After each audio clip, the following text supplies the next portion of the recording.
Good afternoon, and thank you for being here today with us. I'm joined here today by Assistant Chief Chow, Deputy Chief Alan Hamilton, and Lieutenant Oldfield from our Missing Persons Unit. I wanted to provide you an update on the ongoing search for 30-year-old Hannah Kobayashi, who was reported missing last month. As the family is aware, late yesterday, after traveling to the U.S.-Mexico border, we reviewed video surveillance from U.S. Customs and Border Protection, which clearly shows Kobayashi crossing the United States border on foot into Mexico. She was alone with her luggage and appeared unharmed. At this time, Kobayashi's case has been classified as a voluntary missing person. I know over the last few days there have been several questions raised surrounding her flight to New York. Our investigation, corroborated by video evidence, clearly shows Hannah at LAX appearing unharmed after arriving from Maui on November 8th of this year. For unknown reasons, she decided not to board her pre-scheduled flight to New York that same day. From November 8th to 11th, video footage and still imagery showed Hannah at various locations around Los Angeles. This information was subsequently verified by LAPD detectives. While she did check her bag through to New York, she requested her bag be sent to her at LAX, where we have surveillance footage of her retrieving it from the baggage carousel on November 11th.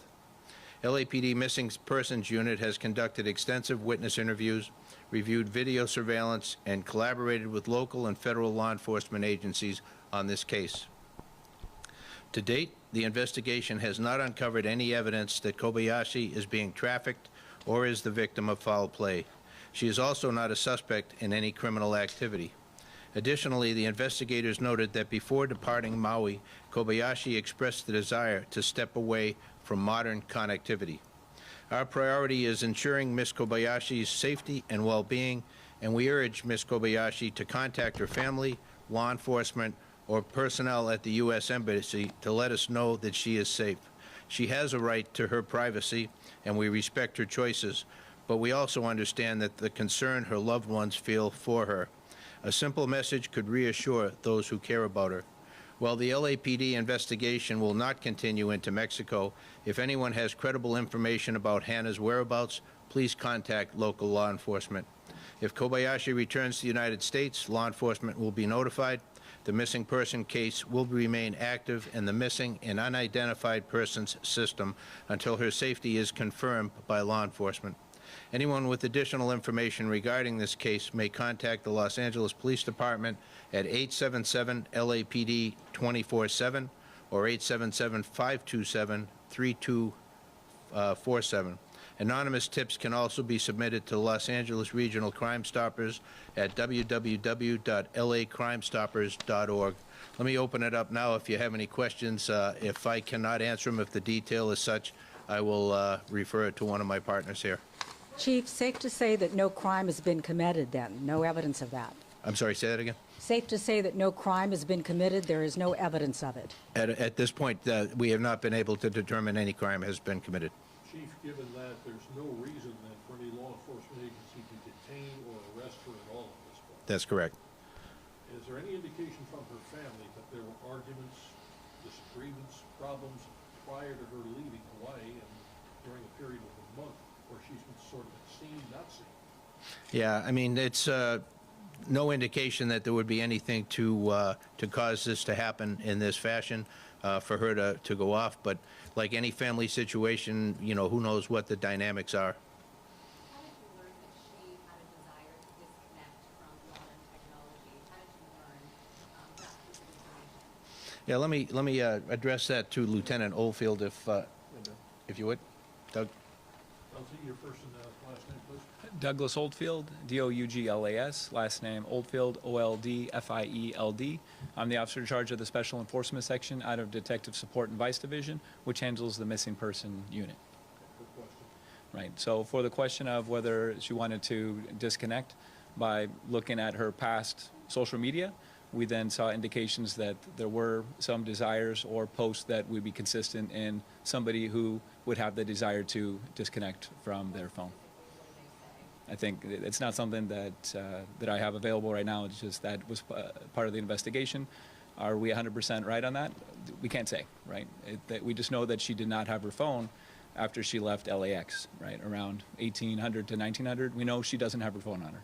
For what reason? We can't say for sure. How did she get from LA to the US-Mexico border? Do you have any idea? Yes. So she traveled through the MTA. She then made it to Union Station. At Union Station, she used her passport and cash to purchase a ticket to get to the border, and she then crossed the border. Have you seen the video of the border? How would you kind of Yes. describe or characterize how she appeared to be? She appeared fine. She was with nobody else. I have nothing additional, but I have observed the video, yes. I spoke with Hannah's sister earlier today, and she says the family disagrees with law enforcement's assessment. What do you say to them? Well, fantastic. Thank you. Alan Hamilton, I'm the chief of detectives for the LAPD. We understand that there are concerns on behalf of family and friends. We've been very transparent with the family to this point. We have had daily communication and contact with family members, and we've given all the information that we can provide in terms of what our investigation has entailed, what the efforts have been on behalf of the LAPD and other partner law enforcement agencies. We've put a lot of resources into this investigation. So just to be clear to the public, the LAPD has taken this report seriously from the moment that we received it, and we have expended a lot of resources to include a trip this past weekend to the U.S.-Mexico border to collaborate with our partners there. So this is an investigation where we've done a lot of things face-to-face with our partners, and we've done we've gone to extraordinary measures in terms of our technological investigations in this case. We've really left no stone unturned, and it's led us to this conclusion and the information that the chief is providing today. Alan, I don't know whether you or the lieutenant wants to go into it. Is there anything in the information you gained from previous messages, things like that, which mention a name of a person, a group, or something that might want to assist her in disconnecting from society? Is this an individual desire, or has she expressed some kind of a knowledge or an awareness of a certain type of pattern of social, organization she might want to join somewhere in Mexico? Generalized individual desire, we have no information that she's working with anyone else. You guys had a couple of these cases recently, unfortunately, where women have decided to just, make a change or disappear on their own. Just any words you would say to someone thinking about this, or just encourage them, I guess? You guys take all these cases so seriously, it requires a lot of manpower. Tremendous amount of manpower, yeah. Figure them out. Yeah, a lot of personnel involved in any major investigation like this in order to try and protect those that are in many cases, very vulnerable. My ask would be to anybody considering doing this, think about the people that you're leaving behind, your loved ones who are going to be worried sick about you, the number of people, including law enforcement and other partners who are going to be looking for you, which then potentially takes them away from other work that is also critically important. So there's a lot other than somebody just deciding that they want to leave and disconnect. Consider those that are behind you and those that will be impacted by your actions. Obviously, your heart goes out to the family. They're worried about their Absolutely. daughter. And then, of course, we know that the father is gone as well. So Right. this is a family that's faced a lot of tragedy. Right. What would you say to them, Chief? I'm very sorry to the family for all that they've been through throughout this ordeal.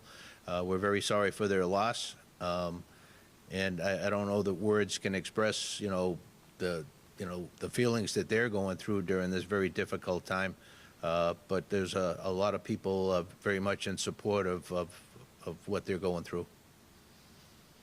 In essence, Chief, this is back on the family at this point. They and the daughter basically have got to settle this between them.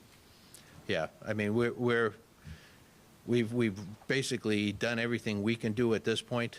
She's left the nation, left the country, and in another nation now. So, as I mentioned in the earlier comments, that if she comes back into the U.S., law enforcement will be notified of that, and try and do whatever we can if there's a need to at that time. Mexican authorities, though, have a certain degree of latitude way beyond what forces here in the United States might have. Have you advised them of the situation, filled them in as much as you can? Might they decide to take action on their own, whatever that might decide to do? Yeah, I haven't had any interaction. I don't know if, no, nothing, no. And what day did she cross over, and roughly what time was it? Oh, I can. Yeah, please. November 12th at 12:13 p.m. She walked through the tunnel that leads to Mexico. And in San Diego there?